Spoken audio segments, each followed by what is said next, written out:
સુરતના અશાંત ધારા વિસ્તારમાં ભ્રષ્ટાચારના ગંભીર આક્ષેપો સામે આવ્યા છે। પૂર્વ ધારાસભ્ય અરવિંદ રાણાએ ગાંધીનગર પહોંચીને મહેસૂલી વિભાગના ઉચ્ચ અધિકારીઓ સામે સીધી ફરિયાદ નોંધાવી છે। અશાંત ધારા વિસ્તાર ફરીથી વિવાદમાં છે। પૂર્વ ધારાસભ્ય અરવિંદ રાણાએ આ વિસ્તારની મિલકત તબદીલી મામલે મોટા ભ્રષ્ટાચારના આક્ષેપ કર્યા છે। તેઓના કહેવા પ્રમાણે 2022 થી 2025 વચ્ચે વિધર્મીઓએ મળી ગયેલી મિલકતો અંગે ઘણા કિસ્સાઓમાં પોલીસના નેગેટિવ રિપોર્ટ હોવા છતાં પણ મહેસૂલી વિભાગના કેટલાક અધિકારીઓએ મંજૂરી આપી દીધી હતી। અરવિંદ રાણાએ ગાંધીનગરમાં મહેસૂલી વિભાગના અધિક મુખ્ય સચિવ ડોક્ટર જયંતિ રવિને રજૂઆત કરી હતી અને માંગ કરી હતી કે તમામ મિલકત તબદીલીના કેસોની ફરીથી તપાસ કરાય અને એસઓપી ગણાય। આ કેસમાં મામલતદાર, ડેપ્યુટી કલેક્ટર અને પોલીસ અધિકારીઓના ભ્રષ્ટાચારનો પણ રાણા દ્વારા આરોપ મુકાયો છે।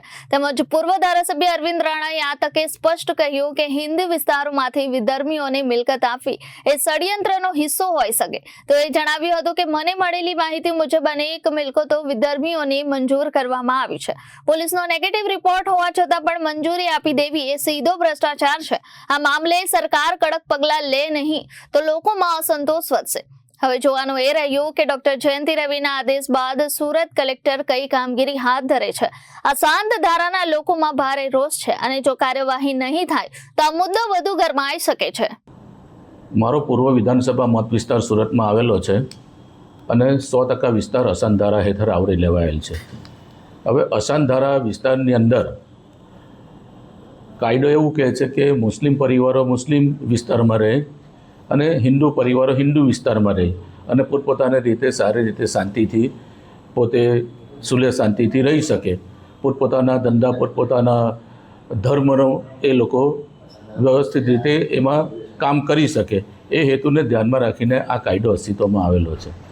પરંતુ સુરત શહેરની અંદર હિન્દુ વિસ્તારમાં મુસ્લિમ પરિવારોને મુસ્લિમ વિસ્તારમાં હિન્દુ પરિવારોને મિલકત તબદીલીના કેસમાં નાયબ કલેક્ટર સિટી પ્રાંત જે છે એને કોઈપણ જાતના સ્થાનિક લોકોને વિશ્વાસમાં લીધા વગર, આજુબાજુના લોકોને કે સામસામે રહેનારા લોકોને પણ વિશ્વાસમાં લીધા વગર અને પોલીસના નકારાત્મક અભિપ્રાય હોવા છતાં કેટલીક મિલકતોમાં હિન્દુ વિસ્તારમાં મુસ્લિમ પરિવારોને અને મુસ્લિમ વિસ્તારમાં હિન્દુ પરિવારોને મિલકત ટ્રાન્સફર કરવાની પરમિશન આપી છે।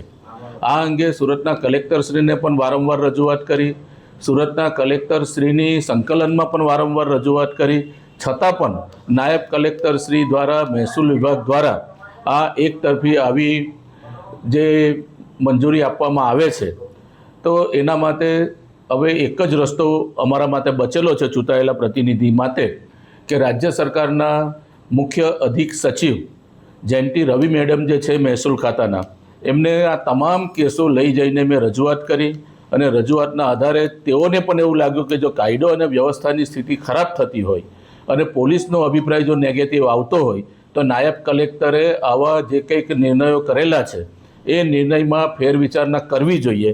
અને મેં પણ 2022 થી 2025 સુધીમાં આવી મિલકતો ટ્રાન્સફર થઈ હોય તો એ ટ્રાન્સફર થઈ છે એ ભ્રષ્ટાચાર યુક્ત થઈ છે એવા સ્પષ્ટ આક્ષેપ સાથે મેં જ્યારે રજૂઆત કરી છે ત્યારે એમને આ તમામ કેસોને રિવોક કરવા માટેની સંમતિ આપી છે અને એવી મને ખાતરી આપી છે। સાહેબ, આજુબાજુના લોકોની પરવાનગી વગર હુકમો કર્યા હોય તે રદ કરવાની પણ આખરી માંગ કરી છે।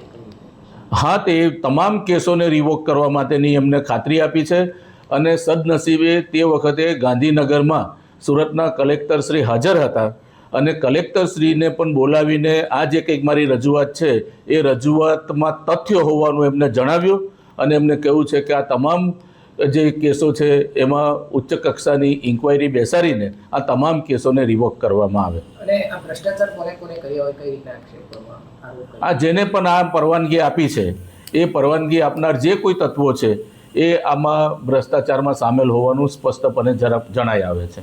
એમના વિરુદ્ધમાં કોઈ પગલાં લેવાની વાત કહી હોય? હા, તો આ રિવોક થશે, કેસો બધા રિવોક થશે, કેસોની ઇન્ક્વાયરી થશે, આજુબાજુના લોકોને જે છે તે લોકોની જ્યારે એ લોકોને સંમતિ કે ના સંમતિ લેવાશે ત્યારે જે હશે તે ખબર પડશે અને જે ખબર પડશે તેના આધારે જે કંઈક નિયમમાં આવશે તે રીતે પગલાં લેવામાં આવશે। તો એ અશાંત ધારો જે કાયદાનો